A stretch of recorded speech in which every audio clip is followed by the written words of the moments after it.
Bonjour, and welcome to the Urban Parlay podcast with your host, Sandra Dubose Hunty. Let me tell y'all, it's about to go down. You feels me. So you want to go ahead and share this because this Absolutely. is the one that you need to watch and listen to. You feel me? Today, what are we talking about? Honey, we going to get Hmm. it in. We talking about sex. Yes, Yes, because we grown and we can do that. Okay. that's right. So let's talk about sex, baby. Let's talk about you and me. We're Uh-huh. going to talk about it. And I have a therapist, but before I officially introduce her, let me put my glasses on because I need y'all to know who we talking to today. Okay. Helena, excuse me, A. Johnson. She is a licensed She's a licensed marriage and family therapist. She's located in Research Triangle Park. Mhm. She has earned her master's degree in marriage, family, and couple counseling from Capella University. She received a bachelor's degree in psychology with a minor in child development and family relations from Indiana University of Pennsylvania. She has a bunch of certifications. She's a trauma therapist.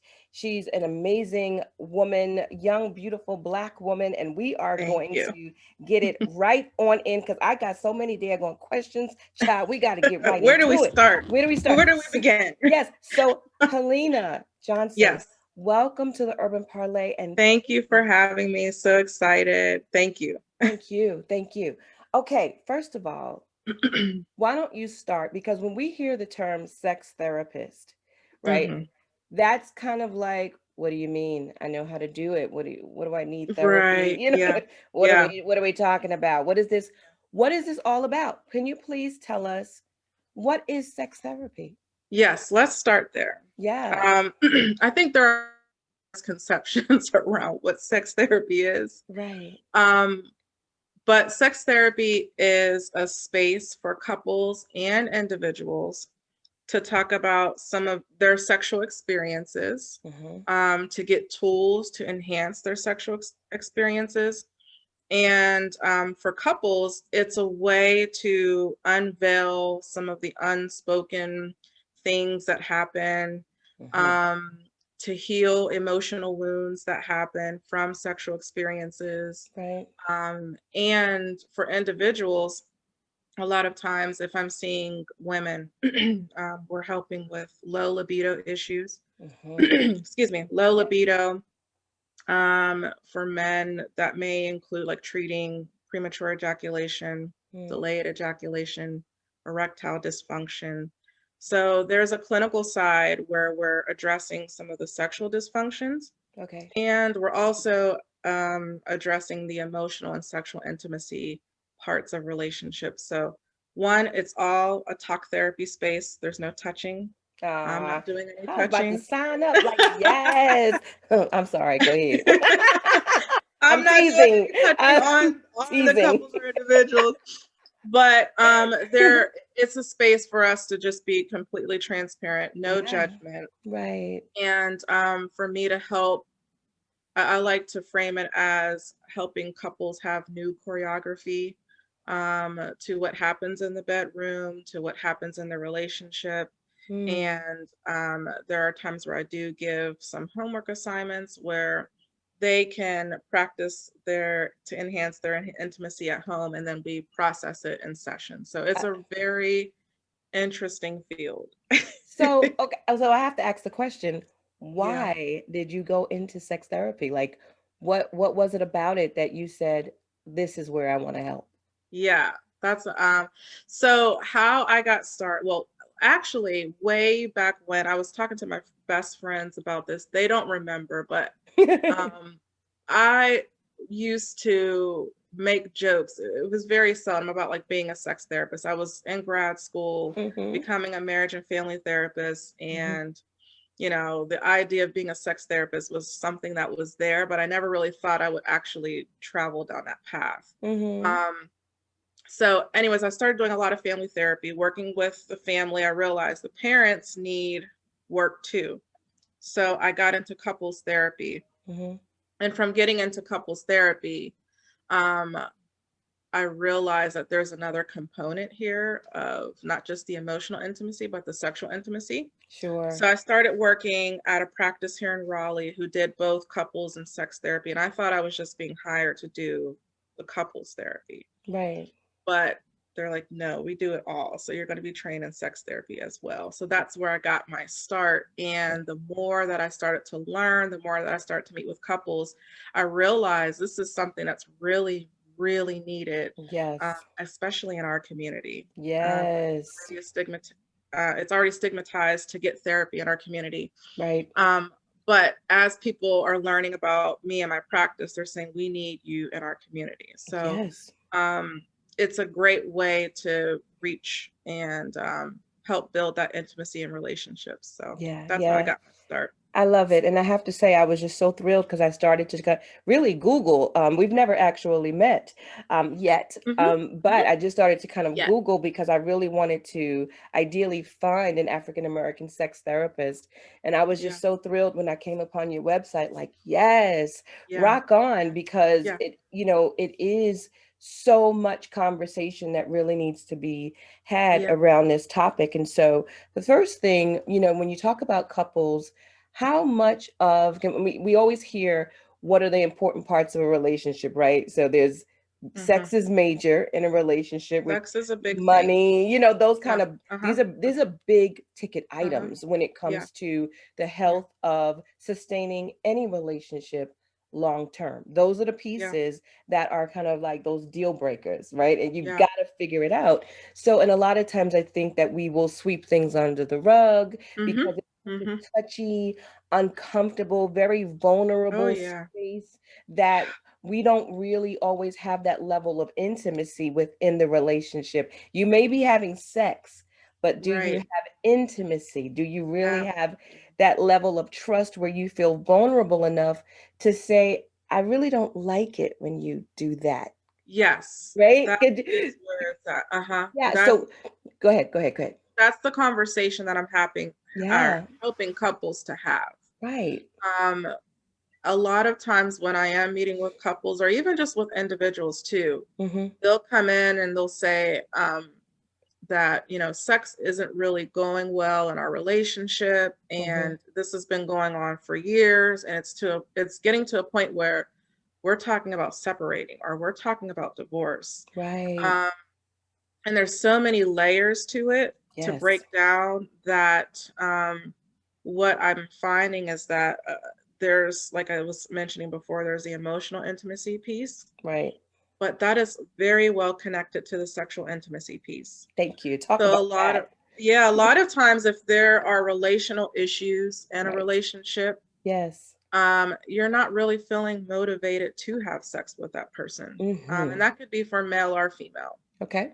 Um, and so I like to look at intimacy as a circle. The top half is emotional intimacy, the Mm-hmm. bottom half being sexual intimacy, and Right. we need the circle to be complete and whole. Nice. But Good. when couples come in, the circle is a little off. The emotional intimacy is not quite there. Right. And what that could look like is we're not having quality time. I'm not feeling heard. We're arguing. I'm not feeling validated. They don't understand my issues. I don't know what's going on in their world. Right. Life has a way of sucking time, and that emotional intimacy can erode. And Yes. when that happens, I believe it does have an impact on the sexual intimacy. It's like, I don't know you anymore. You're not hearing me. We're fussing. We're fighting. Right. Now I don't want to be sexual with you. Yes. And so we need the circle to be complete. Yeah. And I find that, and this isn't for everyone, but I find like most women kind Okay. of sit in this top half where Mm. it's like, I need to feel emotionally connected to you, Correct. want to have sex with you. Correct. Not just sex, but to have a connective experience during sex. And Right. so when this is off, this ain't Uh, happening. Fellas, did you hear that? Fellas, did you just please Tune in, hear tune that part right in. there? Like you want to figure It's out very how you important. gonna get her to turn over, but not just Yeah, that. How you yeah, gonna get her to be all excited and want you? It's with that top half. It's that emotional Yes.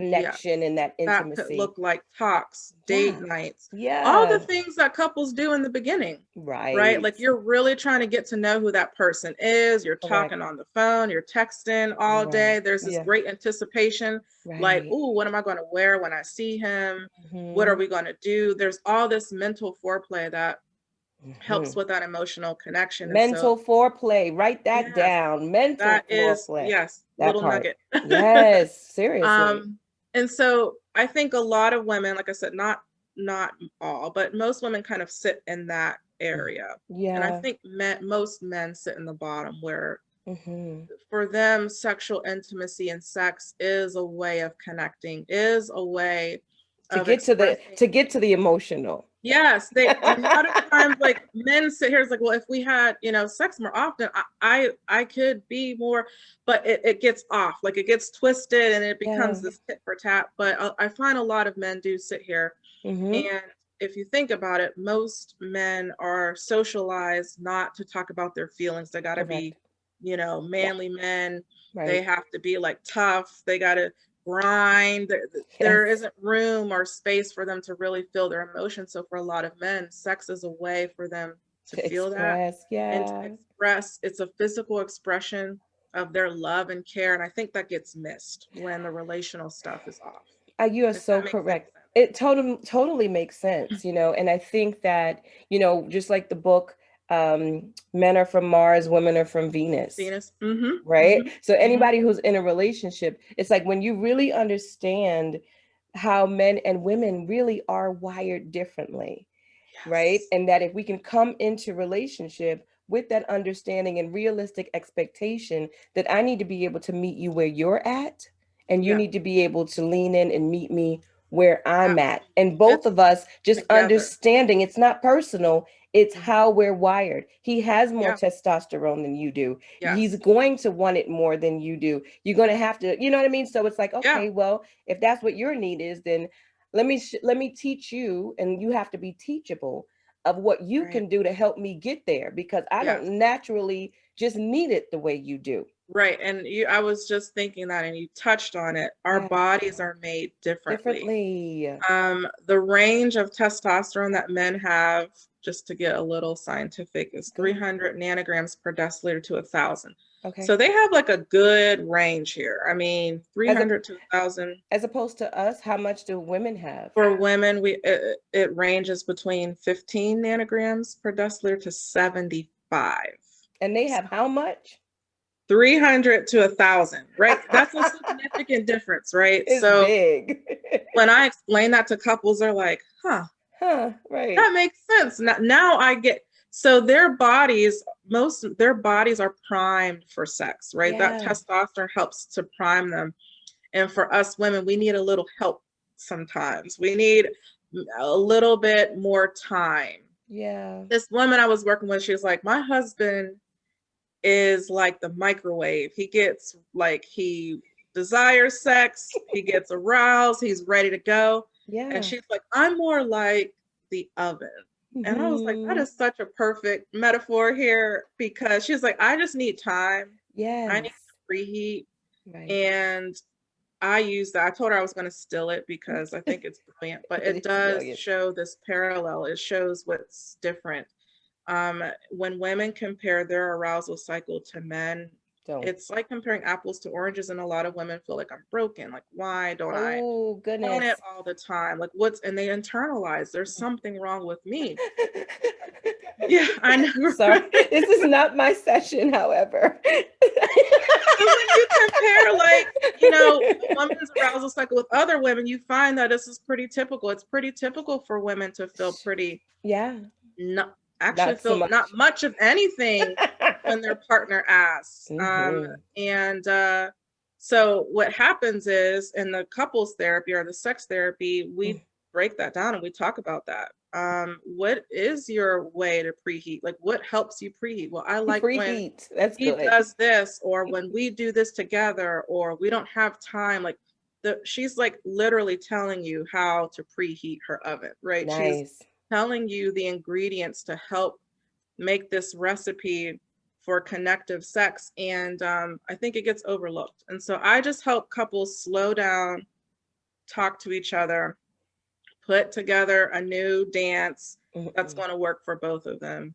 And Uh, it's a beautiful, it's hard work because, like you said, it's a sensitive oh gosh. topic to talk, to talk about. And so, Yeah, you got to uh, really check your ego at the door. absolutely. If you're coming for sex therapy, it has to be such a safe space and such a level Yeah, of maturity where you can really absolutely. have the humility to just say Hmm. how you really feel, what you're Yeah, struggling with in order for you to make progress. Like, we're right. not here to impress you, Hmm. Miss Hmm. Johnson. Hmm. We're here to get some help. So We're here to get help. this is where it help. This is where it hurts. This is Yes. where, you know what I mean? Yeah. Let's talk about, gosh, I don't even know where to start. There's just so much. And I mean, that's already so helpful because I think that when you understand the science and when you said how women feel broken, how women Yeah. feel like there's something wrong with me, it is very difficult for a woman to feel as though she cannot please her man. Yes. I can't, Yeah. he's Yeah. always frustrated with me. Like Yeah. if every other woman in the world is Cardi B and Megan Thee Stallion, and Yeah. Yeah. they got that WAP and they ready to give it up Right. at the drop of a dime. Like, Yeah. well, what's Yeah. wrong with my vagina? How come she don't Hmm. have a just a flip switch that you just Yeah. turn it Yeah. on? Is everybody else just, Right. does it work differently? And it you Mhm. really internalize that as a woman, especially Yes. in times like these where I Yeah. feel as a woman there's so much pressure, societal pressure, because it's like there's the glorified Hmm. stripper, everybody Hmm. can make it, do all You're kinds of supposed to stuff, just, yeah, want it, and you're supposed to just be able to do all these. acrobatics. You're Yeah. supposed to Yeah. be able to Yeah. swing from poles, Yeah. chandeliers, all types of stuff. Hmm. And you're supposed to have like the abs and the thighs that can make Right. you able to Yeah. ride for the until the cows come home. Exactly. And so Yeah. it make all of these images makes a woman feel like Right. there's this competition, like these women are better, like their vagina Hmm. is Hmm. made differently than mine. Like, how am I going to compete? Like, I have to Yeah. try to keep up with those women in order to keep the interest of my man. Yeah. And So I can you think talk it's, about that? yeah, it's a false depiction. I mean, there Okay. are some women who can do that. Not every Sure. woman can. Right. Right. Not every woman wants to do that. That part. So you got to have space for all of it. Yeah. But I think there is the socialization that women are supposed to just be able to do these things. Yeah. Or I even hear women say, well, in the beginning of a relationship, like it wasn't this difficult. Like Mm. I could have sex, all the time, or it was pretty frequent, or I didn't need this much time to preheat. So Mm-hmm. what changed? Um, Mm. and I think life changes, the relationship changes, Right. responsibilities change, And our career, bodies change, our right? bodies change. As you get older, we lose a little, like our testosterone levels drop a little more and more and more. And then adding children into the mix. And then adding children. Of course, you're pregnant, you're tired, your body's changed, you're not feeling sexy, your hormones are up and down. Right. There's vaginal dryness that happens with those hormone changes. When Sure. a woman is nursing, your body produces prolactin, which is the hormone to help release breast milk. And that actually is a desire suppressant. So when you have Mm. that in you have all these hormonal changes and you're nursing, you're tired, and you're like not in the mood. Well, some of it is hormonal. Sure. And that hormone, prolactin, lasts in your body for months, even after you stop nursing. Is that So I right? think between 4 to 6 months, it could just be lingering in your body. So that's a part of it. Yeah. Postpartum depression and anxiety. Sure. And so a lot of things change. But this idea that all women orgasm through penetrative sex, I mean, it's shown in movies, it's shown in porn, right? That They as soon lie. as you have sex, they're moaning, they're Hmm. climaxing, they're orgasming Right. within 5 minutes. And that's just not reality. Can you talk about that? Because that was one of the questions. So let's go back into the psychology of sex, right? And our relationship to sex, stemming Yeah. from what our first sexual experiences Hmm. as children, and what we were taught to believe about what Yeah. that's supposed to look like, feel like, how we're Yeah. supposed to show up. from the woman's perspective, especially, Yeah. I would say that most women, speaking for myself personally, especially growing up in a very religious household, Hmm. I was not in any way sexually empowered. Okay. It was like, Right. you You don't bet think not. about it. You don't talk about it. That's exactly right. You bet not. Okay. Right. And if you do, Yeah. you bet not let me find out that you Yeah, did. exactly. So Exactly. it's Right. like Right. it's like And all it's of this energy around this. I'm not supposed to enjoy. I'm not yeah. supposed to want. It makes me bad in Yeah. some Yeah. way that God is So all of that angry gets trapped in the in our mind psyches. and how Hmm. we show up in the bedroom, because am Yes. I allowed to enjoy this? My body Hmm. says yes, but I have And I this can't guilt. enjoy it too much, right? I'm Not too not much. supposed to enjoy it, but if I Yes. enjoy it too much, I'm a hoe or I'm a Yes. slut. That's Or so it's like women are really left in conflicted. this challenge of like, I need to like it, but I can't like it too much. But then I'm not supposed to because I'm supposed to be pure and I'm supposed to Mm, keep myself. And especially if you grew up in Christian home, that is very right. imprinted. Yes, absolutely. Don't think about it, don't talk about it. And Yes. so there isn't this familiarity with Mm-mm. female sexuality. And then you Absolutely. get married, And he and maybe expects during the, you. yeah, yeah, he expects you to be Megan Thee Stallion, right? Yes. With the Right. knees. I mean, it's like my knees Yes. don't work like They that, don't but do that. Mama didn't tell me that. She did not tell me yeah. that. So there's a huge gap here. And I think Yeah. we need to have more conversations about what sexuality and what healthy sexuality is. Yes. Um, And so in saying that, my point was mhm. too that a Yeah, lot of times our first experiences are through pornography, yeah, right? And it's yeah, so especially for men that yeah. they're looking at these little Playboy magazines. Well, back in the day we had Back Playboy in the day it was magazines. Playboy. Now it's everything's on the app. Right. Just Everything's go on on the your internet. phone. Yeah, yeah, You got your it's at the just hit the button. Anything you want, right. you can So order it. It's like accessible. Uber Eats. You just they Hmm. deliver Right, that right, for right.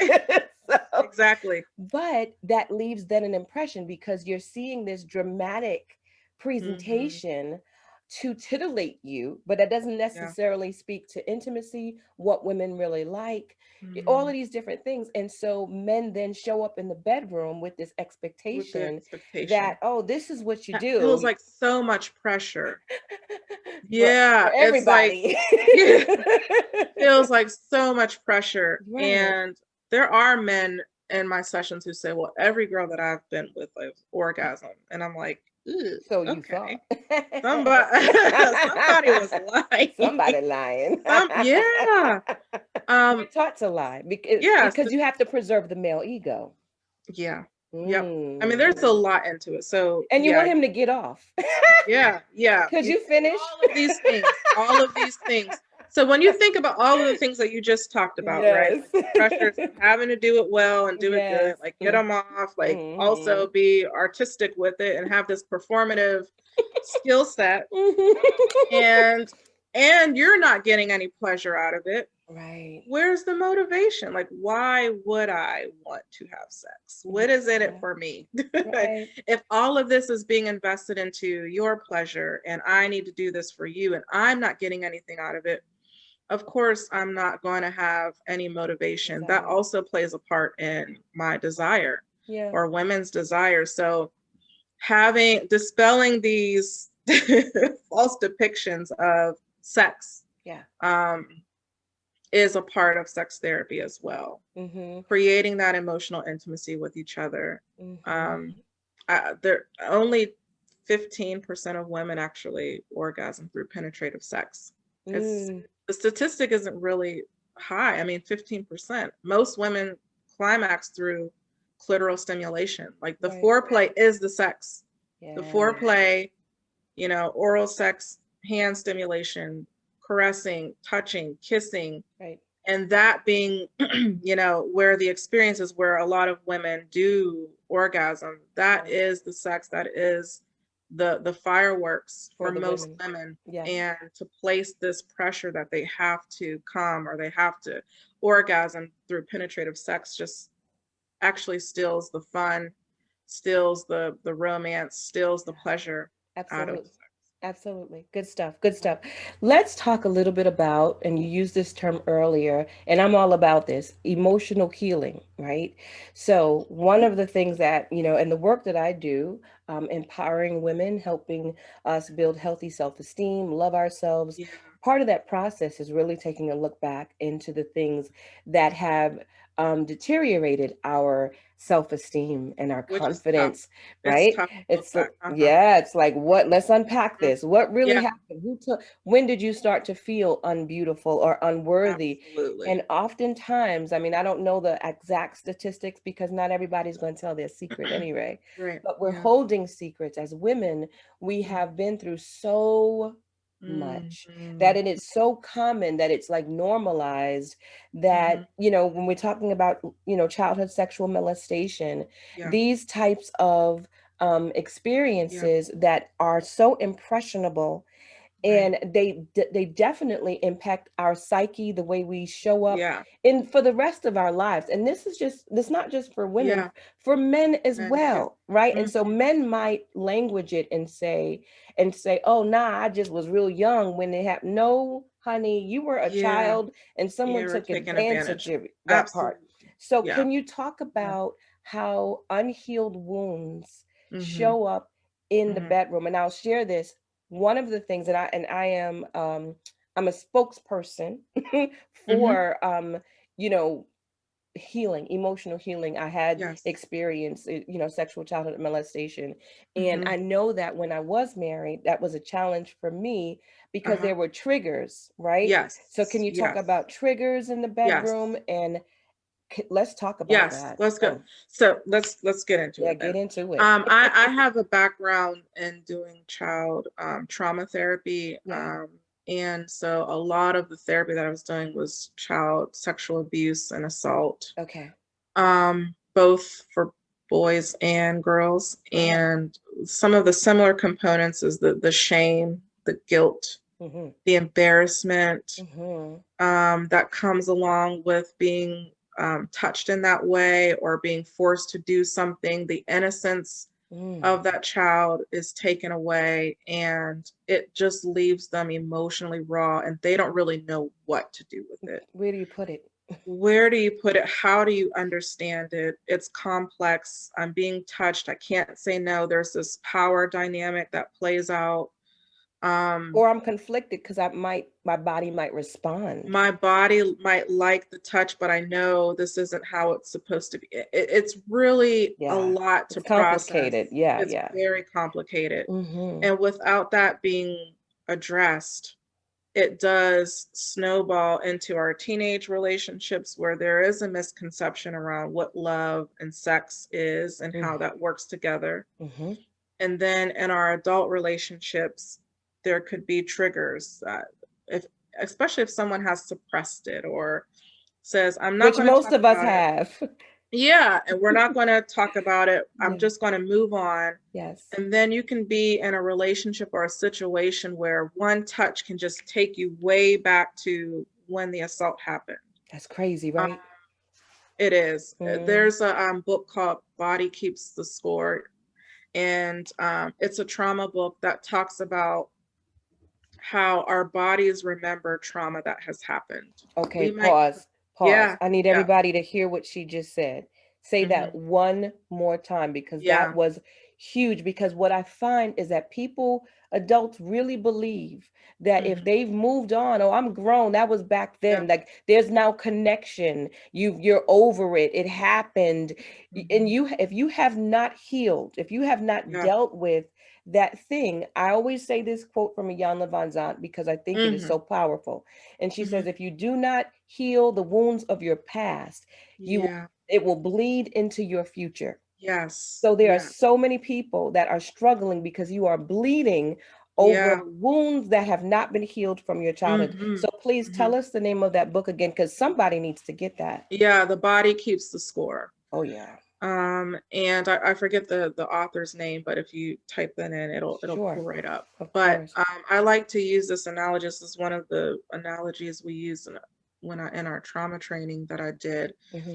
Um, so if I am deathly afraid of snakes, and I'm going through the woods and I see a snake cross the path, my body's going to have A such a reaction. panic response. Hmm. I'm going to cry, I'm going to hyperventilate, I'm going to get anxious, my heart's going to race. I'm going to have some type of response. Sure.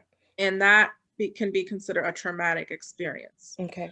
Um, and so let's say I survived that, Hmm.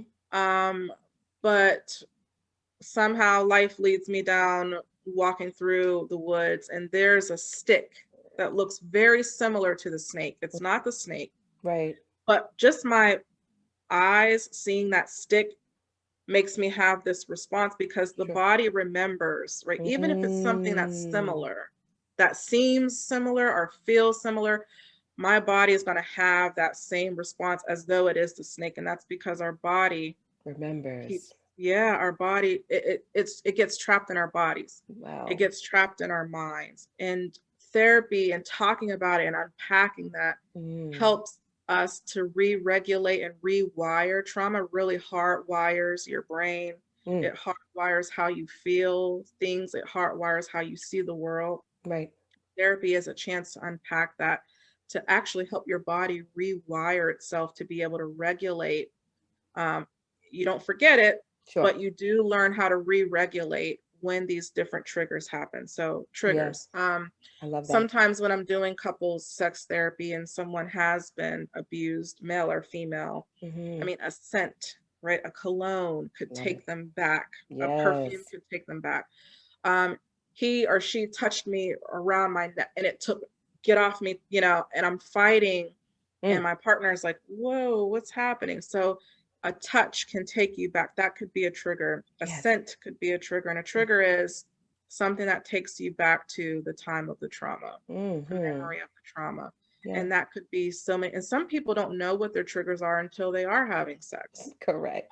because it's been forgotten about. It's been stuffed or tucked away. Yeah, it's like the Um, brain protects you, right? It's yeah, like that's exactly what it it's is. a coping mechanism Yeah. of how to protect you from that. But at some point, Painful memory. Yeah. yeah, at some point, Painful experience. Yeah. hmm, how often do you see those kind of issues show up in a marriage and on your Quite couch? often, because people say that I do trauma therapy. So I do see it Hmm. quite often. I help. So one, I think it's important to talk about what that trauma is. So I will oftentimes do a breakout session Okay. where it's just he and I, me, her and I, and we're actually unpacking what was that trauma, what happened. Hmm. And we pick out pieces. Okay, these are the pieces your partner needs to know. Your Hmm. partner needs to understand what happened to you in this way, and let's talk about how we're going to share this. Yeah, yeah, Um, yeah. and there's healing, even in the training. There's healing in having that loved one, or that one that you're having this connection with. There's healing in being able to share and having that trusted adult or that trusted parent Sure.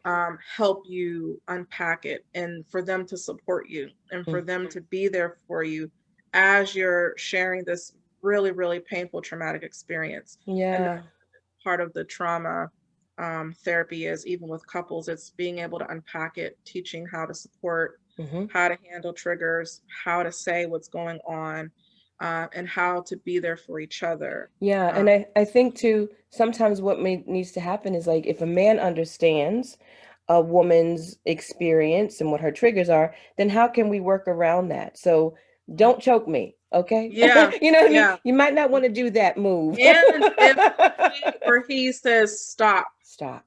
give them that power to just stop. That's Don't good. talk them into, let's just keep going.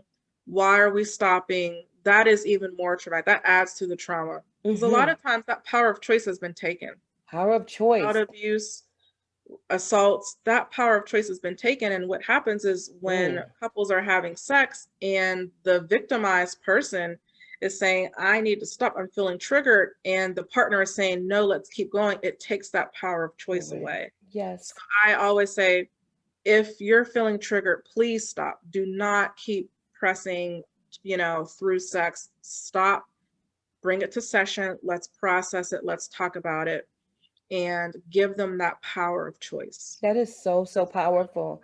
It's so powerful because I think that so many marriages, we hear about the divorce rates like 50%, right?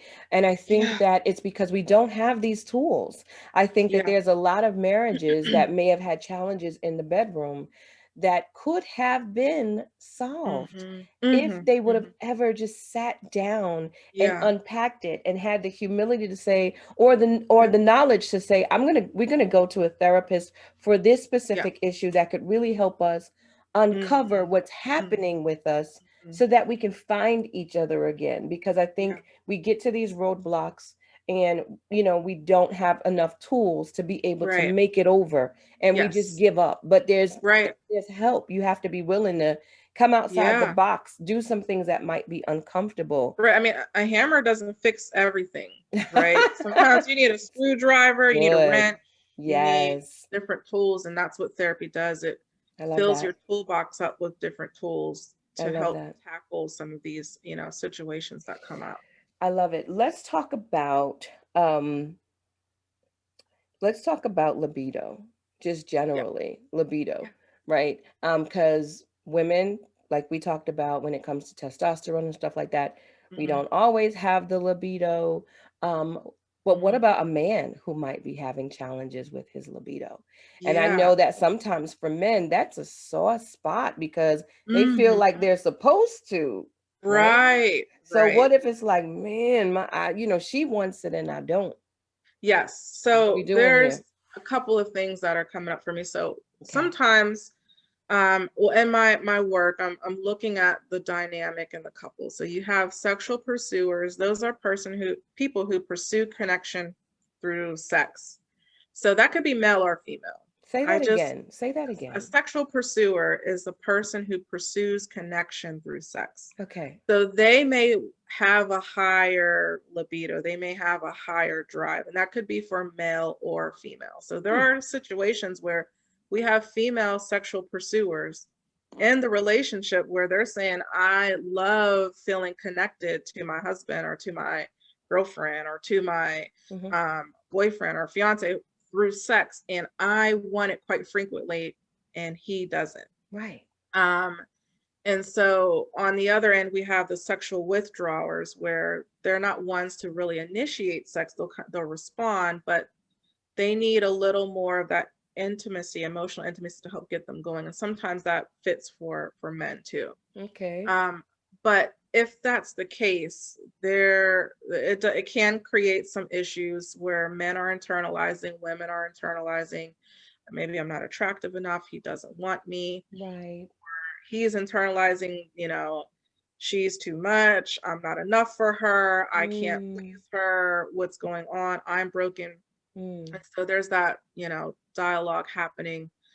But for men who have low desire, one of the things that I assess for is whether they have erections in the morning. Hmm. If they have erections in the morning, strong erections in the morning, if they can masturbate and still have erections, like I'm looking for those things because that's going to tell me whether there is a testosterone imbalance. Okay. And if, men are saying, no, I'm not really having erections in the morning, or they're weak erections, or I can't really get erect when we're, having sex. So that might be a part of why they're having, low desire. Sure. One of the things that I do is I asked if I can make a referral for them to see a urologist Okay. so they can check their testosterone levels. And a lot of times it can be just low T, like low testosterone. And so then they get treatment for that. And then eventually things kind of pick up. Okay. If there are pain issues, Hmm.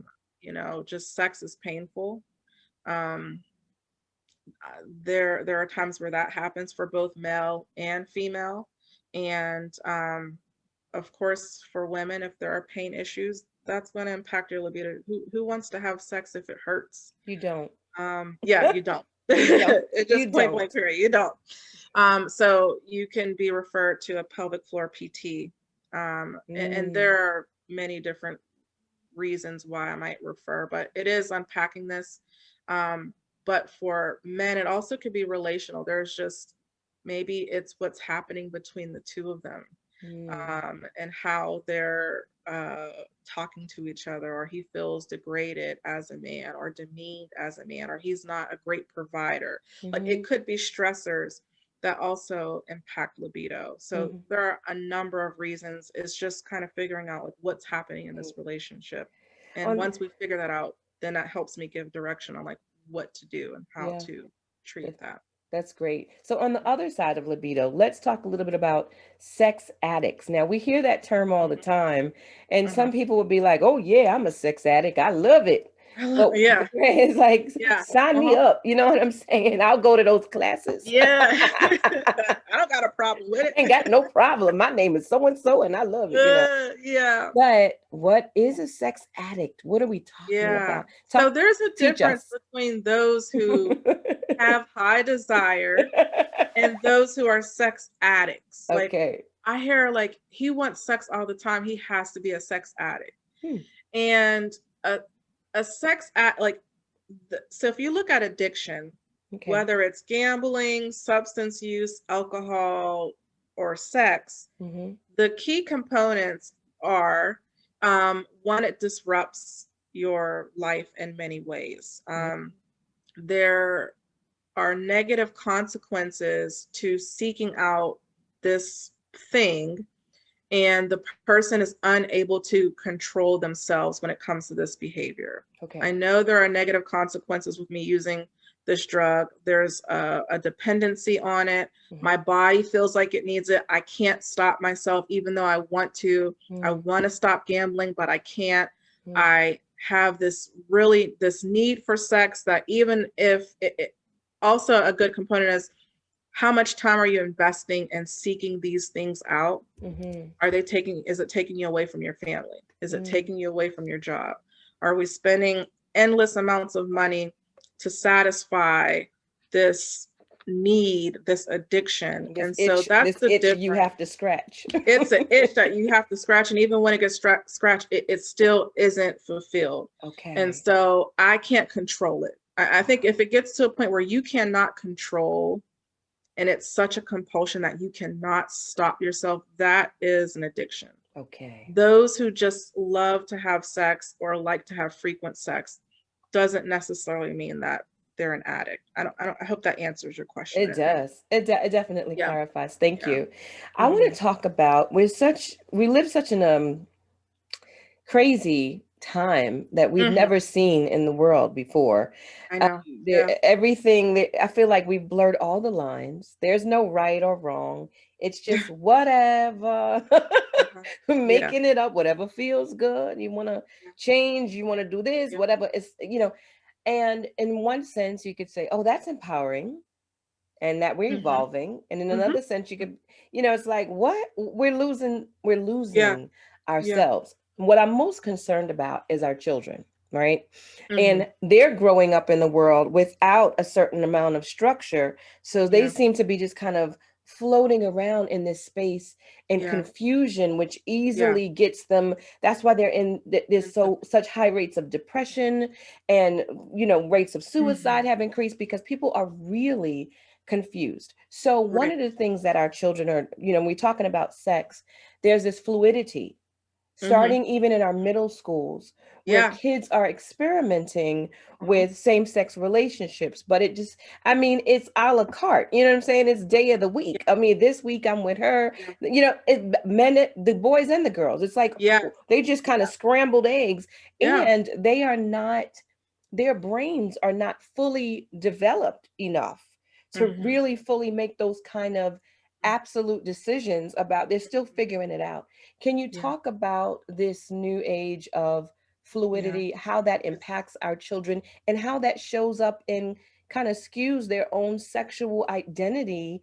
And Yeah. what we Yeah. doing? Right. I mean, I think it starts one with a conversation. Okay.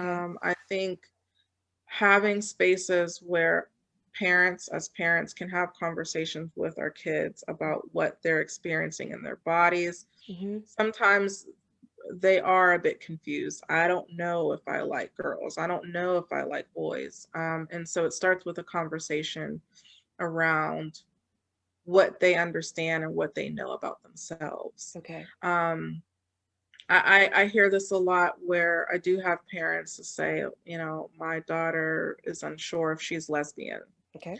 My daughter doesn't, or my son, he's starting to experience, these feelings toward other boys. I don't know what to do with it. He's Sure. still in puberty.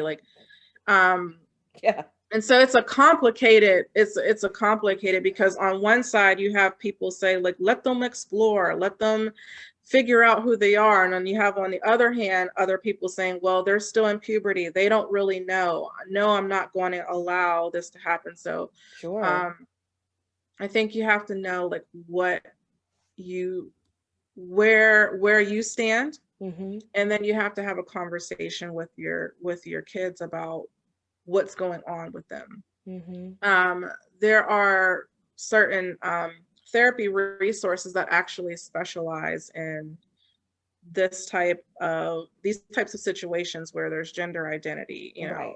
I mean, the, I think therapy is starting to grow where you can actually just kind of handpick like whatever situation you're going through. We There is got a somebody therapist for for that. it. Yeah. Right. Um, but I think as far as what parents can do and what we can do as a community is to help them understand what's going on in their bodies, help them understand puberty, help them understand what sex is, Mm-hmm. help them understand the difference between what's shown on TVs and videos and social media. And I think it is becoming this normalized thing to just try many different things, try being with Trisexual. yeah, just yeah, yeah. Um, Trisexual. and so it really is it's tough waters to tread. It is. Um, And and uncharted waters too, because yeah, we on yeah, some new stuff. This is new. yeah, yeah. Um, and so I think as a parent, you really want to know like how do you feel about these situations? Because you have to go in with some awareness. Yeah, Um, because it's trending though. It's one of those yeah, things. It's like, what do you do? Like, it's one thing to say, uh, and I'm old school. I'm over 40. So it's mhm, like back in my day, if someone was gay or lesbian, it was a clear divide, like this is who I yeah, am. But now it's just like this gumbo of, yeah, and that really scares me yeah, for our young people who then mhm, don't really know. They've had these experiences, whether they've been molested in different experiences, they've been yeah, exposed very quickly at young yeah, ages. They've had access to too much mhm, information mhm, that they really cannot fully process. And then there yeah, is this literal peer pressure within the schools to try yeah. different things Yeah. to fit in. And if you don't try, then right, you don't fit in, Go or kiss her. It's like, go kiss you're her. bullied, over Right. right. You used to be bullied for being, Yeah. liking the same sex. Now Yes. it's like encouraged, and if you don't try it, you're bullied Mm, because you don't. It's a complete it's opposite. It's deep. a totally different culture. And I think as parents, we need to understand that. Like, Yeah. teenagers, and especially pubescent teenagers, they are complicated, but we have no idea what's going on in their world. Right. Right. They might not tell us that because that's some really kind of private, just Yeah. difficult conversations to have, especially if we automatically get the neck rolling. You bet not be ba ba ba. Right. We Yeah. don't Yeah. Yeah. understand the Yeah. Well, you dynamic. close it off, right? Yeah, When like you you. have that sense that when you take that approach, you close Yes, off the lines of communication. they can't So tell you. then you're not, well, you're privy, but Yeah. they think you're not privy to understanding and knowing what's going on with them. So that's why I say it starts with understanding like where your own biases are, like where Mm-hmm. your own, Mm-hmm. feelings Beliefs. are regarding this, what your own belief system is. Yeah, yeah. And I say the goal is to have an open mind, open conversation. You want to know what's going on with your And child. You you want to understand what friends, you have other friends with the same mentality, right? The same developmental stage telling them about sex, and you as their parent, you have so much more wisdom, so much more knowledge that you can actually dispel some yes. of these myths that they believe are true. And So so you want to go mhm. in open Yeah, going open. conversation. Mm-hmm. And if it's to the point where you don't know what to say, or it and they've given you some information where you don't know what to do, it please reach out to Okay. a therapist, reach out to get help, Get some reach help. out to someone who specializes. They can help you have that conversation Good, good. with your child. I love that you said that because this is a time we need help. This Yeah. because here's the thing. There's some things in my parenting. My mama can't help me. She don't know nothing Hmm. about that. What I'm going Right. through. Hmm. You know, Hmm. she loves me, but this is we on some new stuff. So this Yeah. is when Yeah. we have to call in the professionals to Yeah. say, what are And it's you? okay to call a professional. Oh my God, it's It's okay. necessary. It's Yeah. necessary. And to Yeah. share that, with your own peers, because you're not the Hmm. only parent who's struggling with these kind of dynamics. We don't Right. have to front for each other like, oh, my kid is perfect. Yes, they're Uh-huh. going to Uh-huh. Harvard. But listen, Right. okay, your kid is a I mean, kid like my if kid your is a kid. child came to you Yeah, with a medical concern right. and you've tried all your home remedies, right, and it still isn't working, the next step is we need to take you to the doctors. We need to call in a professional. We need to seek medical help. I think it's the same thing with this, Yeah, whether it's an emotional issue or a mental issue or a gender identity issue or a sexuality issue. right. Um, I don't, if you don't know what to say or where to go with it, it's okay to call in a professional. It's okay to get some help Yeah. regarding this. Yeah. Question for you. Talk about casual sex, which, Hmm. when we're talking about the kids, one of the things I'm finding too, Hmm. is that they don't know anything about intimacy. They're not having Right. relationships. They're not going out on dates. Yeah. It's totally a different world. They're slipping in DMs and they're just Yeah. saying, "Hey, what's up? When can we meet A up hookup culture. to Yeah. do the thing?" Right? So Yeah. they don't understand intimacy and connection because everything is about casual sex. Can you Hmm. talk about how that disrupts and distorts our whole Yeah. ability to even have intimacy, to even understand Yeah. what that looks like if you are giving your body away to a stranger who, Yeah. first and foremost, does not even know how to please you? Hmm. Because if Hmm. you're really going to do it right, you got to get time, you got to take the time to get to know your partner. It's not Right. a one size I, fits all. Every woman doesn't respond the hmm. same way to the same touch. So if you're really Yeah. interested and you Yeah. want to do this right, you got to Hmm. get to know your person, but they're not Hmm. interested in that. They want Yeah. to they want to do their thing, keep up their body count going and Right. go on to the next one. Talk Well, about that's that. the thing. That's the thing with hookup culture and Yeah. casual sex is that there are missed opportunities to get to know your partner. Mhm. And it is trending to just hook up to get your body count up. Oh, I slept with this one. But they're missing out on important foundational pieces of a relationship and creating relationships with others that I Mhm. think morph into not being able to connect with your partner when you become an adult. Exactly. And there's such, and that's the thing, it does become easy for a lot of people to just have sex and split up. There isn't a level of vulnerability that is, a part of that experience. When you are in a relationship with someone and they're getting to know you, you actually expose your most inner self to them more and Right. more and more. And it's such a vulnerable process Mhm. that gets skipped, right? In the hookup culture and casual sex. Yeah. We're not giving each other spaces to be vulnerable with each other. It's hard work to be vulnerable with someone. It is. So that's being looked over. They're having sex with partner after partner, and that's actually being glorified. And it's very superficial. Oh It's God, very yes. superficial. There's no depth into that. And I think, once again, having conversations around what healthy relationships look like, what is the purpose in your casual hookups? What is leading you to want this person to sleep with that person? Is it peer pressure? Is it you trying to fulfill a void? Is it unhealed trauma or unprocessed trauma? So there are things that are underneath it that we have to get to, and there's no way to know that unless that person's willing to slow down Slow and really. down.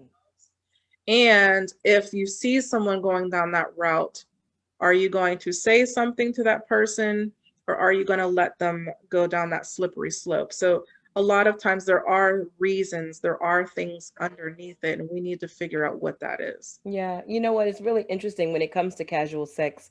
They'll say, yeah, they're all for it. Yeah, let's do this. Let's do this. However, when it comes to Mhm. having a relationship with someone that they really want to choose, they're like, oh, slow that she can't be out there, with a Yeah. body count as high as Yeah, yeah, mine. It's yeah. like, well, Yeah. you wasn't having Can't sex have by it both ways. yourself. Right, right. What about you? So the woman still has this um responsibility to Yeah. remain pure in order to Yeah. be desirable for a Yeah. man to want her, because she's held herself. Mm, Although, mhm. you know what I'm Mhm. saying? It's like, Mhm. what you Mhm. want? What are we doing Right. here? Yeah. Yeah. What are we Yeah. doing? Exactly. Uh, yeah, it's definitely a thing. It's Hmm. definitely something that is happening where men are looked at or praised for having a high body count, Right. but they're not wanting to be with a woman with a high body count. Yeah. Well, And so it's you can't have it both both ways. ways. You can't have it both ways. But Exactly. that goes into like cultural, Yeah. Yeah. what Yeah. cultural differences. It goes back to like what we deem as appropriate for men and women. Right. Um, what we're taught, men are if a woman or if a girl is caught masturbating, there's a lot of shame Mm. in that. I'm glad you Uh, brought that up. Can you talk a little bit about yeah, masturbation? Because that's still somewhat a little bit taboo, it is. and I know Uh-huh. and here's the other thing. Masturbation within relationships, because Mhm. oftentimes it's easier, because sex can be so complicated Yeah. within the relationship. Hmm. It may be that person would prefer to masturbate than to be Yeah. intimate with their partner.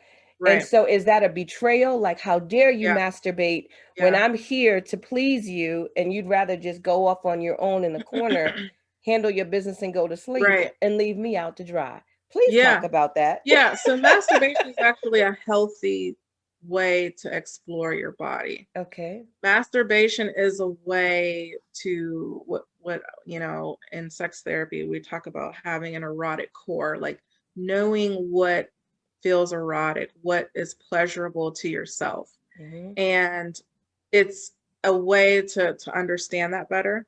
Hmm. I But was we were taught too, to sorry to cut you, that it's wrong as well. I mean, in It terms is. of, in Yeah, the yeah. religious sense, Yeah, you have all of this it's a sin. guilt Not around, right. don't So even touch your own body. Ooh. absolutely, right. So there's all of these things. It's actually a healthy thing. If a Yeah. girl is caught masturbating, there is shame that she's not supposed to touch herself. And there Yes. is this level of guilt and shame that's incorporated. A lot of times if teenage boys are masturbating, it's like, ah, that's what they do, Eh, eh. this is what Right. they're supposed to. So there's this double standard. It is. And so that also plays into kind of what you were saying earlier, these childhood messages around Hmm. what's healthy and what's not. Yeah. So there's that piece. It's actually a healthy thing. I think, um, especially I have even virgins who save themselves for marriage and they actually try to have sex. There's so much pain involved. Like they didn't have a chance to. Masturbation actually helps to stretch the muscles to get you prepared for sex. Like there's actually a health component to masturbation. Okay. Um, but if you're taught that it's a sin, that you're not supposed to touch yourself, there is this level of hesitancy around that. Hmm. Um, And dirty, feeling dirty afterwards. yeah, yeah. Mm. And so there is a lot of, processing that and talking about that and where that comes from and what were you taught about it and what does your faith say about, masturbation. Sure. Uh, that's a whole different session. Right. And when you're talking about in couples relationship, um, I find that it's the secrecy behind it. That's the issue, right? Right. It's like I didn't know that you were pleasing yourself. I didn't know that it's a betrayal to find out the way that I did. Like I caught you doing it, or we're not Wow. having a conversation, or you're watching porn while you're doing it. And when I want to sleep with you, you have nothing left because you already have taken care of yourself. You But gave it to the woman on the screen. yeah, what about me? That about me. Right? It's the secrecy, it's the betrayal, it's the reason. why that's the easy route. It does take a level of connection. It takes energy. It takes work. It takes effort to have sex with each other. And sometimes that is the easier route. It is. And so it creates an attachment wound in relationships, and it is the betrayal, it is the secrecy behind it, and the reasons and that need to be unpacked, um, and also your beliefs around it, right? It all ties together. Yeah. All the dots connect. and Um, and if you have varying beliefs about it, and she's, you yeah. know what I mean, it Mhm. is it is Mhm. complicated, Mhm. for Mhm. sure. It's Mhm. Mhm. complicated. Yeah. Yeah. Let me Yeah. ask you this, as we're wrapping up soon. So you told me earlier, before we started the session, that you do specific work, a workshop that you've done before, and you're going to revisit again, Yeah. specifically around women and low libido. Can you tell us a Yes. little bit about that? Absolutely. My plan is to, in the fall, have another women's group where us women can sit together and to really talk about what's happening in our relationship, what's happening with our libido. Mm. Low libido is just a lack of desire. Um, I think there's a difference between libido and arousal. Arousal is what we feel in our body. And for a lot of times, for most women, actually desire doesn't really kick in until there's a level of arousal. Hmm. So it's a little, if you look at it for a man, they desire sex, they get aroused. For women, after they reach a certain level of arousal, then that desire tends to kick in. God made And us all, he made it so backwards. I don't understand why he did it he like made us that. special. I mean, Uh, we can have multiple orgasms. Men that's can't. true. That's true. That's true. We That's have an true. actual special love button that Right. men don't have. He just The made us love special. button. That's the he just made us special. Okay. Um, so in the group, we're talking about relationship issues, we're talking about trauma, all Mhm. the things that affect low libido and ways to get through it. And women actually share their struggles and their triumphs. It's very empowering. Uh, Wow. Women get to sharing like tips, like this is what helps me. So you get to leave Good. the session with some extra things to try at, in the bedroom, and it's empowering, and it actually helps to build their confidence to know that I'm not the only one going through this. Good. And a lot of the times you find these commonalities in the stories of these women. Hmm. And it was very empowering, very enlightening, working with the women. So I want to do it again this fall. So I'll be posting some information about it on my website, HelenaJohnsonCounselingServices.com, Perfect. about it and to register. So just, stay tuned to that. But it's really, really a wonderful experience for a lot of women to try. I love that. And so how can people stay in contact with you? Are you also on social media, or do they just need to hit you up at your website? Yeah, you can always go to my website. And I am on social media, Instagram, Helena the Therapist, and Okay. on Facebook, Helena A. Johnson Counseling Services. I love it. Can you leave us? Because I mean, we could talk about this all day. There's so many Yeah. things. Like each topic is worth its own session to really Yeah. explore. But Yeah. that's why if you want more, you have to go, and if you need help, you have to go and see her, because whatever Yeah. your struggle might be, it could be fixed. You just Yeah. have to be willing to get the help. Like you said, a hammer is not going to fix everything. No, There are no. other tools in the toolbox. Can you Right. give us any last words, just based on your experience and what you've Hmm. been hearing consistently, sitting on Hmm. your couch, something that we're all struggling with, or many of us? Is there some wisdom that you could impart with our listeners before we go? Yeah, absolutely.